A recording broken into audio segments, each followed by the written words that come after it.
In this interview, I meet up with Bonnie Landry. She is a homeschool mom of Vancouver Island. She and her husband raised and are still raising 7 children aged 14 to 33, none of whom ever have been to school. She is a speaker and an author in the homeschool world, and she is an advocate of joy. Let's welcome Bonnie.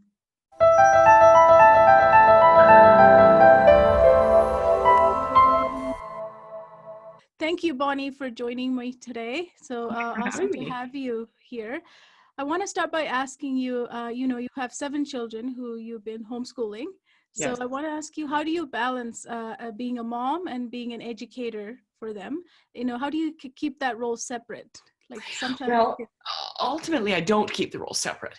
So I think that if we approach homeschooling as a lifestyle, we can't separate I'm the teacher now and I'm the mom now. Okay. I am your mom who teaches you, right? Yeah. And we have to work with that reality as opposed to sort of imagining that we're playing two different roles. And so in the same way, I'm an advocate of, everything that we teach our kids. So everything is education. Everything we teach our kids is in some way just teaching them a new skill or skill set, right? So personal hygiene, how to make your bed, how to be polite to grownups, how to have a social life, how to do algebra, how to write a paragraph. It's all the same thing. They come into the world unsocialized, and our job is to socialize them, and their education, what we think of as sort of their academic education, is part of that, creating them, forming them, helping them to be a functional member of society. And so if we see the whole picture, okay, teaching algebra, teaching to write a paragraph, teaching a child to read is just another skill set, right? So yeah, so that's my take on that, is that we don't separate the two jobs. Okay, awesome. It might be worth mentioning that what I think is very important to clarify is that when I'm sitting down with my kids to teach them something, and I'm going to use the framework of academia for this, but really anything that if we really want to teach them a new thing, we don't do other things while we're teaching that thing.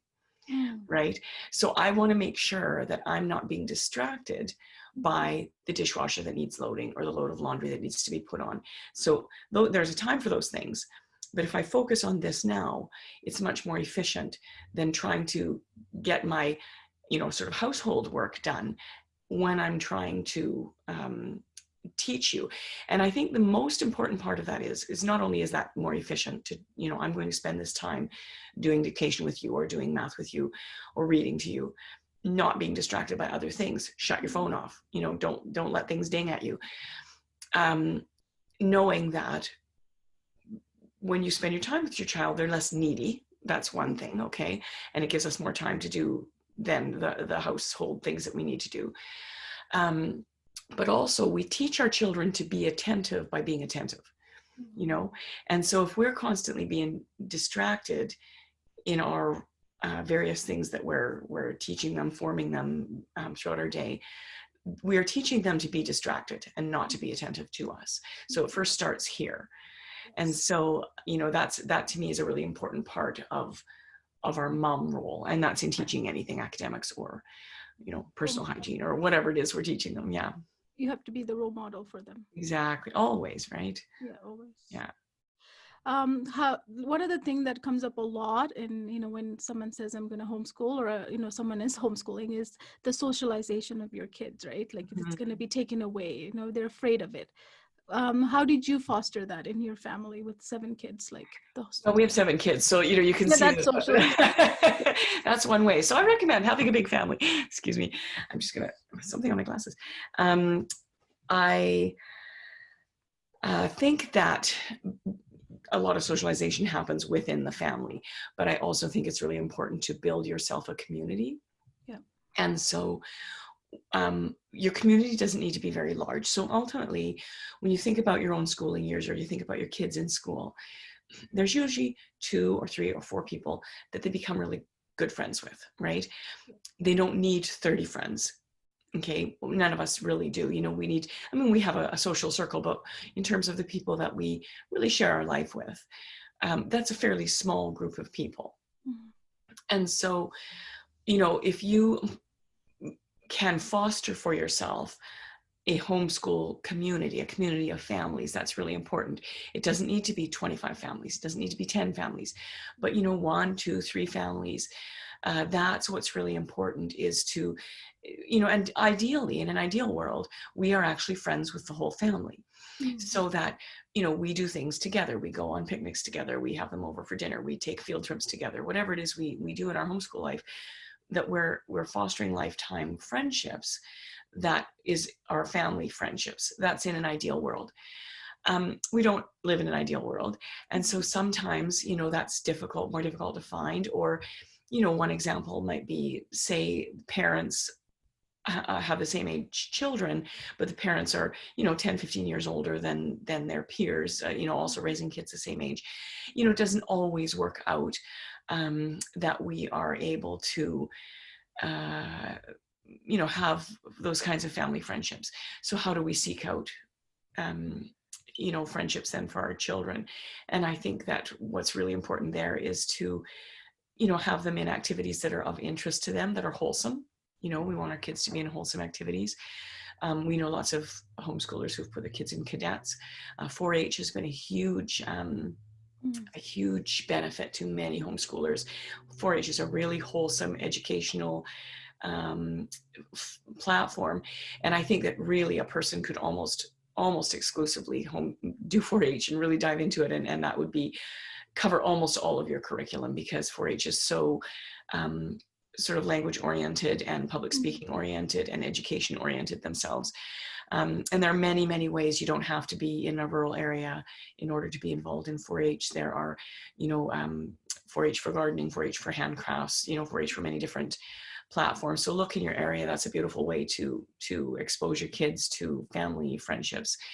And peer friendships, and also things like soccer, various local sports that aren't necessarily school-centered sports. Those are ways that you can build your child's community, and if they have opportunity to meet friends, often they'll end up meeting other homeschool friends via those things, right? But get involved in your local homeschool communities. Homeschool communities are a little harder to get into these days because a lot of our community is online, and if you don't have a community, try to build one yourself. If there isn't a community, just say, I'm a homeschool mom. We're going to meet at the park on, Tuesday mornings at 10 o'clock if you want to join us. And you'll find that there's often people who are looking for the same sort of ideology for community, just that they want to meet up with people in real life. Yeah, if there is an initiate one, right? Exactly. Yeah. And it's so much easy now to organize one. Exactly. Yeah. Start a little Facebook group, right? Yeah. For sure. The next question I have is about curriculum. Like, you have 7 kids, and, how do you choose that curriculum? And, everyone learns differently, right? Every child learns differently. How did you adjust that? Did you just have one, or did you have multiple different? Well, I think that I start off really the first few years without curriculum at all. And I think that the advantage of that is it helps you to understand how your child learns. It helps you to save money.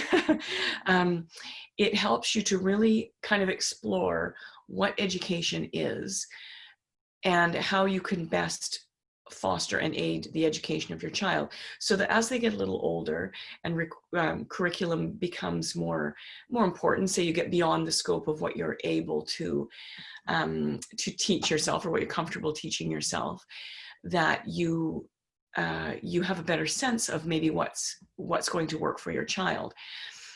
So I'm first of all going to break this down a little bit. If I can offer some resources for how to go about doing that, and then maybe talk about a few different curricula that we used over time with our kids.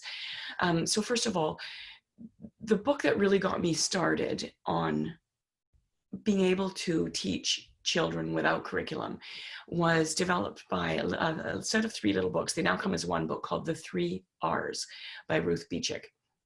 really lovely. She talks about the natural inductive approach to learning, and sort of walks parents through how we can learn all subject areas simply by kind of our day-to-day things that we're doing with our kids, how to create a rich learning environment so that it happens more naturally, how to begin developing a kind of a structure for your day without a lot of top-down education, right? It's a very sort of organic approach to education.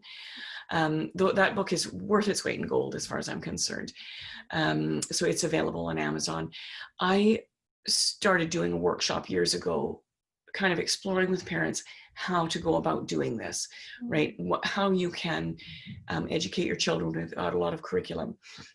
And it's easier to make your homeschooling life relationship centered and joy centered when you're able to work without curriculum. Bring the curriculum has its place, but bring it in later when you've really sort of got a handle on this. So that workshop during COVID, I ended up, after 20 years of doing it, I ended up having it videoed, professionally videoed and produced. And I did that about 4 years ago. During COVID, I actually made that a free product now. So it's available on YouTube. And I think I gave you the link to it to put in your notes, but if not, people can go on my website. It links to that video.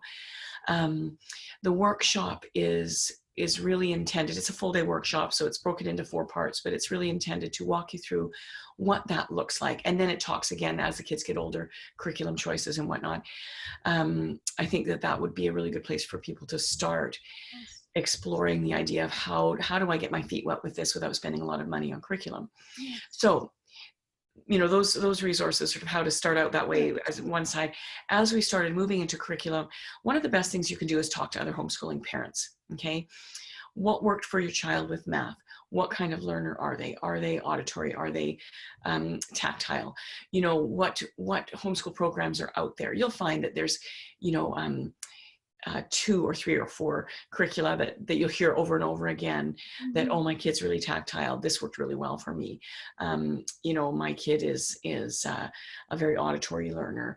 My kid has a hard time sitting still, right? These are the kinds of things that you're going to hear, and these are the kinds of programs you're going to be exposed to. So talking to other homeschool moms is really your best bet.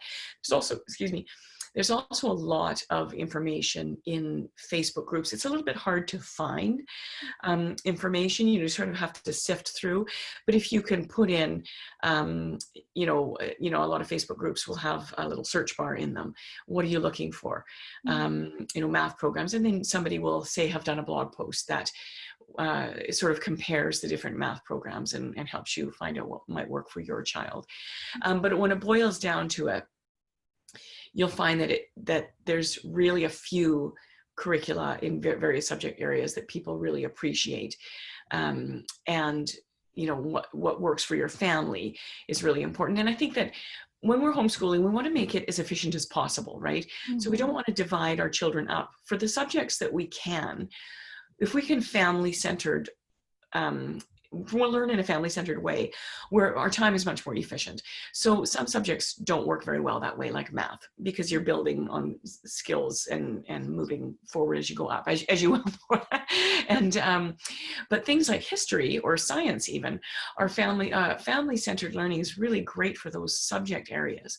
And so if you can, I talk a lot about that in the video as well. And there's a big move towards that sort of literature-based learning or project-based learning, that we can bring the family together on those subject areas. Of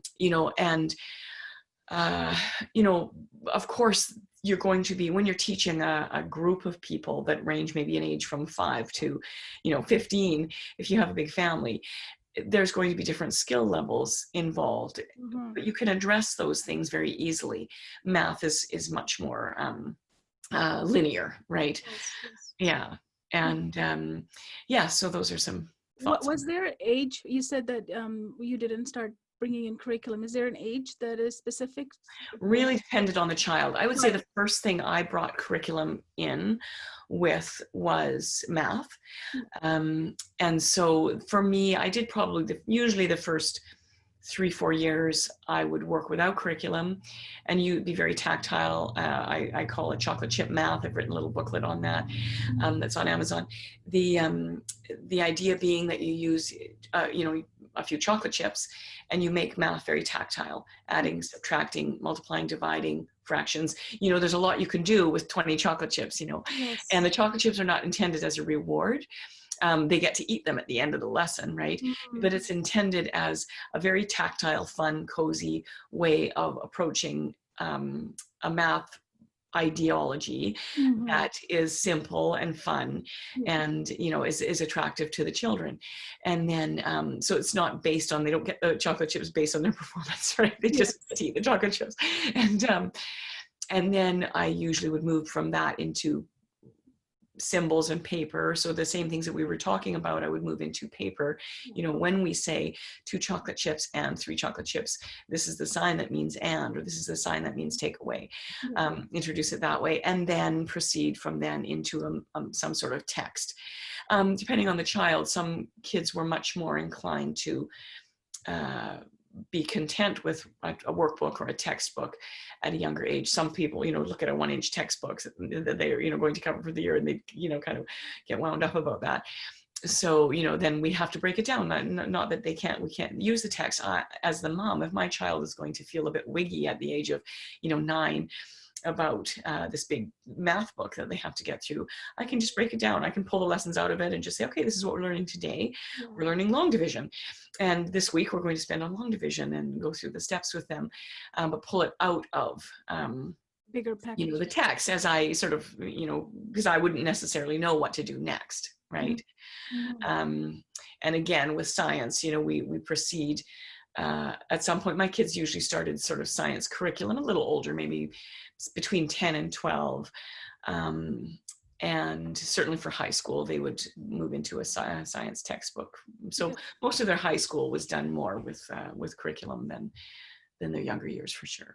Yeah, it is something that most, when they start out homeschooling, most people fear that, like, what should I choose? Which one should I choose? And what if I choose the wrong one? But there is no wrong and right? You just kind of have to play with it. Exactly. Yeah.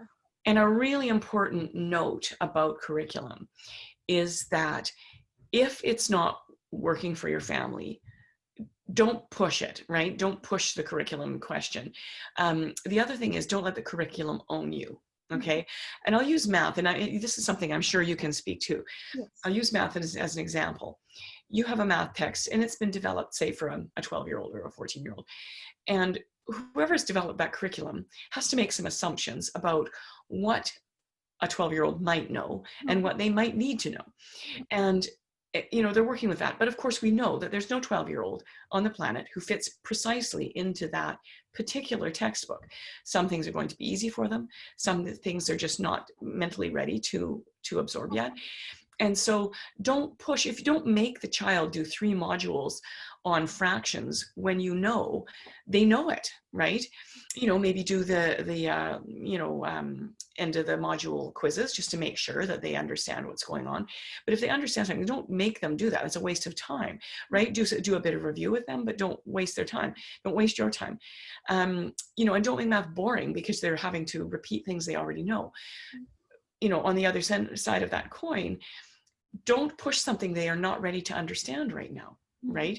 So break down, have them carry them for, and I'm don't know your method exactly, but reading what I read, what I gathered was that we were similar in our ideologies about this sort of thing, that break it down as much as you can, give them the pieces, but don't try and make their brain understanding something it's not ready to understand. Right. And sometimes you have to you can try 2 or 3 different angles on what will help us understand this concept. But sometimes you hit a brick wall anyway. And 6 months down the road, they might understand it just like that, So, we don't always know when they're going to be ready. But, you can do something like, get some help from yourself, get some help from Khan Academy. Okay, we're not understanding this particular concept. What are some ways we can approach it?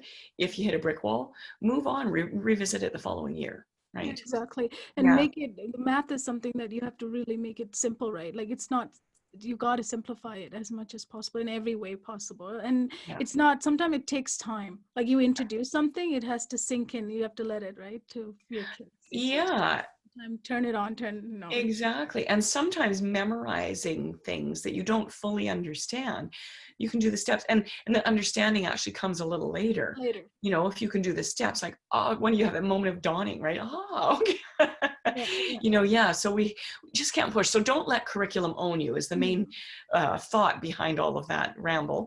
Is you know, let it support you, let it support your child, but don't let it become a problem for you, right? Yes, exactly. Yeah. Yes, for sure. And next thing I want to ask about, how do you make sure, like, one of the other thing that, homeschool parents always struggle with is the credentials to enter post-secondary education. How do I make sure that they got it all? If they're Right.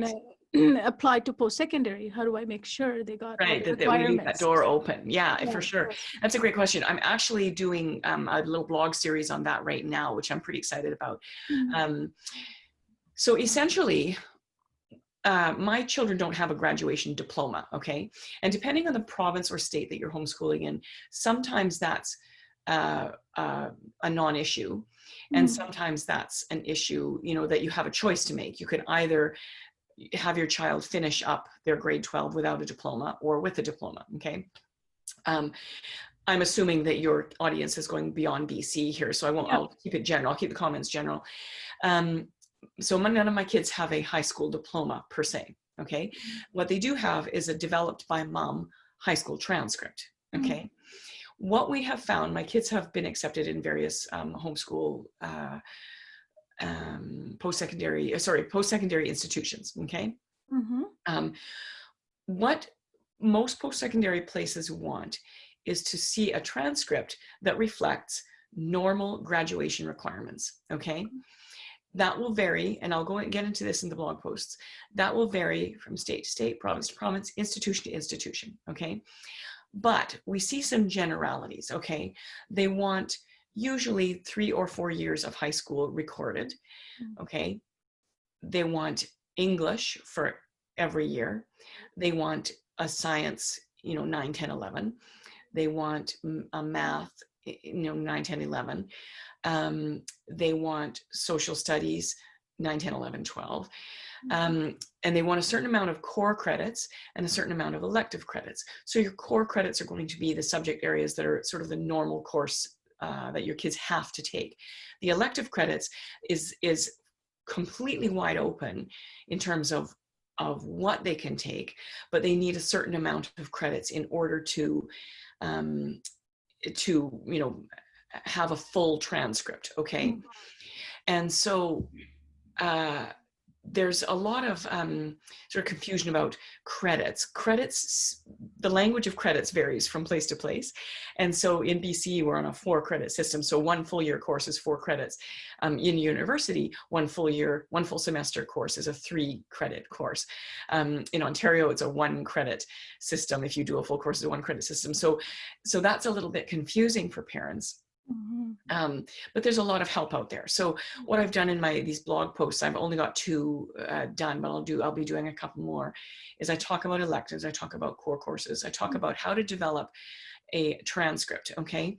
And what I've done is made up a little free PDF worksheet so that kids can, and parents can print one for each year with the idea that they write down everything the child does, so they can use it for both planning purposes and record keeping purposes, right? So what you want to do is probably around, grade 8 or grade 9, be talking with your child about, okay, if you in BC want a diploma, this is what that will look like. If that's not important to you, you can maybe talk with them about what, the difference between the two, how their education might look. If you live in an area where you just need a transcript, a diploma is not really what you get as a homeschooler. Okay, this is what a transcript needs to look like. How can we approach that? What are some things that you feel like you can work on independently? Are there some classes that you might want to take online? We've avoided online schooling a lot. But in the last couple of years of high school, what I found that I really appreciate is some online live classes, so that my kids can get used to learning from somebody who isn't me. Yeah. right? And producing material for somebody who isn't me, right? And that is something that I didn't do with my first 3 kids, and the kids after that I started doing. And I think that that's a really important It's a thing, a good skill. transition, right? It's a good Yeah, transition. exactly. Exactly. So that they, have a sense of what that might be like, even though it's online. I mean, you could even do a couple of, actually in like, in real life classes as well, that sets them up to understand how the system works, right? Yeah. Yeah, so have a look at that. Parents who are interested in developing a transcript, that's a skill. It took me, a few kids to kind of get the hang of it, but do not leave to chance that you're going to remember everything that they studied, Oh yeah. right, in 4 years. The So curve. yeah, that Yeah. way, yeah, keep the records. What I did was I developed this worksheet with the idea being that you print out 4 years worth of it. So that's about 7 or 8 pages long. Develop one for each grade. Put the year that you're studying on, put grade 9, 2019, 2020, put the child's name, put those 4 years in a duotang, Mhm. and then write down everything, right? Because almost everything they do can become part of a course, Of course. right? And so sometimes you need to combine things and develop things into a course. Obviously, their core things are going to be, fairly well established. Either you're teaching them a curriculum or they're using a curriculum and that becomes the course. But say, for example, they do a lot of hiking, they do some first aid courses, they do, Mhm. some horseback riding. You can develop that into an outdoor education course, right? And that can become one of their electives. So, there's many, many things that can be developed into courses, or home economics, or, Great. applied skills, that sort of thing. Yeah, great Yeah. advice. I mean, keeping it ongoing, right? You don't want to leave it last minute. Like, if Oh, you just try then to you get remember scrambling. all, Yeah. you won't be remembering it all. Yeah, exactly. Yeah, and I want to follow up these blog posts. I want to do some live classes, um, and address some of this on my podcast. There'll also be sometime at the end of July or beginning of August, so post your conference, there is going to be sort of a panel discussion for high school. I don't know the details of that yet. I'm involved in the panel, Okay. but maybe I can share that link with you. Yes, please share Yeah. that information. That would be awesome. Okay. And also, continuously, I want to offer the parents who are here, a membership site where they can actually, maybe in the future, you might come back and do another workshop or something, right? Yeah, yeah, that Where would they be need to go awesome. into a little bit detail. Yeah, for Yeah. sure. Because there's just a lot, right? Yeah, and asking the questions, it's really important that this kind of thing is happening, because guaranteed, if you have a question, somebody else has it. Yeah. And so that's actually the sort of, was telling you when we talked earlier that I started a podcast recently, and the main premise of the podcast is I solicit questions from people, so they give me questions and I try and answer them, because we have these burning questions, right? And everybody has them. So what is this going to look like? And especially now with this huge influx of homeschooling because of COVID. And that's a beautiful thing. It's nice to know people who've sat on the fence and wondered if they can homeschool for a long time are now thinking, okay, I can do this. Look at me, and this has been good for our family. So yeah, I'd like to try it out, Yes, yes, and that's So the whole mission behind this summit, is to bring that curated information to them as a yeah, starting point, right? If exactly. you're on the fence, it's okay to try And get it. your questions, find places to get your questions answered. Yeah, Yeah. exactly. The next thing I want to ask is, how do you build strong relationship? Because you say that it's the foundation for success Yeah. in education. So, how do you build that? Yeah. Okay. So this is a really big question. Yeah. So I will answer it, in its short form, but it Yes. is a big question. Uh, when we are interacting with our children, the main thing that we need to avoid is using carrot and stick, rewards and consequences. Yeah. I think this is the biggest modern undermining of relationship that we're experiencing in our culture. Okay. Most of us practice carrot and stick, reward and consequence type parenting, because I think how we've ended up there, Kohila, is that we don't want to be lenient and we don't want to be harsh parents. And so somehow we find that the sort of the carrot and stick idea is kind of a halfway point. between those two extremes, right? But really, what carrot and stick, reward and consequence is a form of coercion, okay? And coercion must, by definition, undermine the relationship, right? Because you are applying pressure to get what you want. So we can see how if we take coercion and look at it in the bigger picture, right, and label it correctly, you know, we call it rewards and consequences, but it is coercion. And if you are coercing somebody in your spousal relationship, in your relationship with other adults, if you try to coerce other adults, you are undermining that relationship. That's really obvious to us as parents, right? Or if we feel we're being coerced, you know, even in an employer-employee relationship, if we feel our boss is coercing us, that will absolutely make us not trust our boss. We want our children to feel safe with us. We want them to trust us. And we don't want to put wedges into our relationships that make it difficult, if not impossible, to move forward in our relationship with our kids, right? If they don't trust us, if they don't feel safe with us, it's going to be really hard to teach them anything, okay?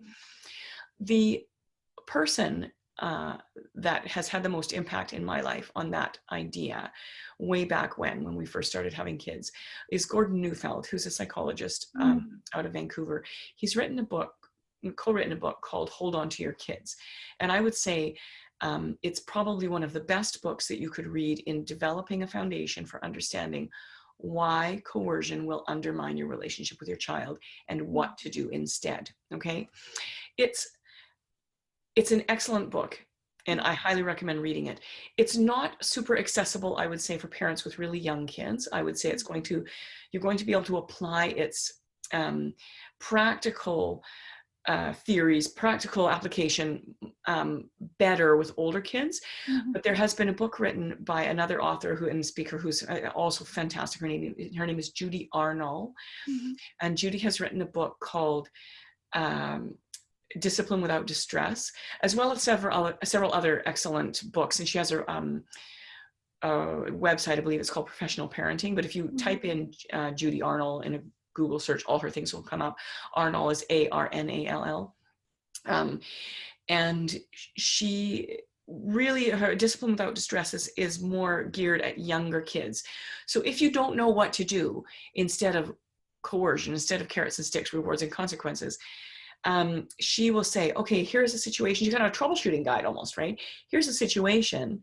How do I respond? Instead of the, threat or the reward that I was going to throw at you, what's another way of approaching this situation, right? It's a golden book for kids. She's actually the person who's going to be doing this high school panel later on. Will be hosting it. And fantastic in terms of developing your relationship with your child. So, I have a lot to say about that particular topic. I could talk about it for hours. My workshop video that I mentioned earlier on, the whole underpinning of that video is relationship first. How do we teach our kids with that, using that paradigm? So that would be helpful for parents as well. But the theory behind that is going to be addressed much better in those books and why it matters so much. And there's lots of other resources out there. But I think that's a really good starting point for parents. All the books and stuff you're mentioning, I'm going to actually curate them and put them into the portal so the parents will have one place. Let's make it easy. Oh my gosh, it's just so it's a big decision, right? Let's make it easy. Easy. The next thing I want to ask about, when you say make joy normal, right? What do you mean by that when you say that? Well, I think my main, I mean a lot of things. It's a power-packed expression for me. But I think the main thing is, if your relationships are solid, if your goal is joy, you're much more likely to attain that. I think we live in a world that, stress is sort of a pandemic, you know, and the more, you know, first world you are, the more of a pandemic stress is. And so, you know, we live in this, sadly, the situation where people are sort of rushing through life, stressed out all the time, feeling anxious about everything. And if our goal is to make joy normal, it changes our worldview, I think. You know, that how is it that I can operate my life, simplify my life, simplify my relationships, make my relationships the priority? How can I do that in such a way that joy is the normal state in which my life runs? You know? And so there are many, many ways to do that and many ways to address that. And, you know, I'm just trying from all angles that I know to present the ways in which we can experience joy as our normal state of affairs, right? You know, simplifying our life is another really huge category that I like to address in my talks, you know, and simplifying education, simplifying, you know, the way we live, right? So yeah, make joy normal, make it your goal. You were exactly correct on, you know, before pre-COVID, we were all rushing. Life was just kind of going faster and faster. Yeah. Right? It was after holiday came after holiday, like we were just going from one to another. Yeah. But this seemed to me, even for many people, is like a pause and then reflect.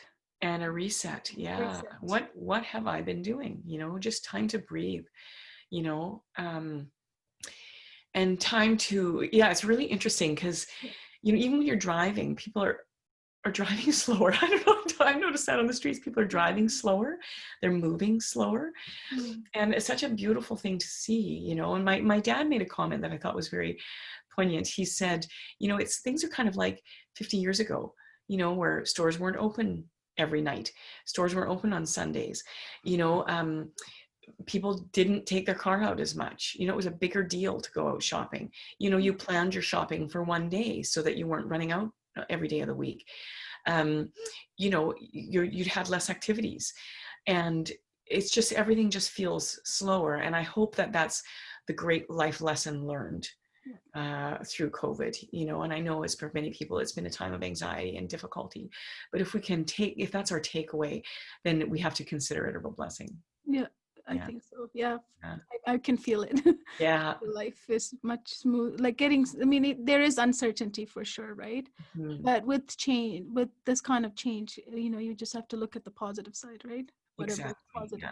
Positive. Exactly. So what's your advice for parents who are on the fence, you know, maybe, you know, thinking about it, they're doing their research, you know, they're on summits like this and gathering information. What would your advice be to start a homeschooling or not? Right. Okay. Well, I would say first, I'll speak to them directly for a moment if they're listening. Is dear, sweet, dear, wonderful parents.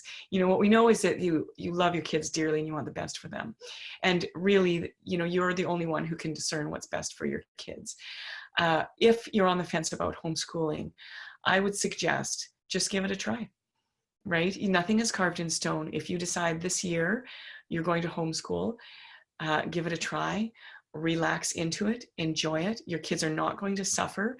Even if all you did was read to them for a year and did the absolute basics with them, you know, they're not going to suffer. You know, if you only had a year left with your children for whatever reason, think about how you might spend that year with them, you know. And I can guarantee it wouldn't be haranguing them about homework. You know, you would spend lovely, joyful moments with them, reading to them, playing outdoors with them, you know, discovering and wondering, and giving them the very best you have to offer. So approach this year that way, and then from there decide, you know, do I want to continue this? Yes, absolutely. Beautiful. Thank you. Thank you, Bonnie. And I will make sure I get all the resources for the parents into the portal so they know where to get everything. Okay, that's fantastic. Thank you. Thank you so much for having me, Kohila. Thank you.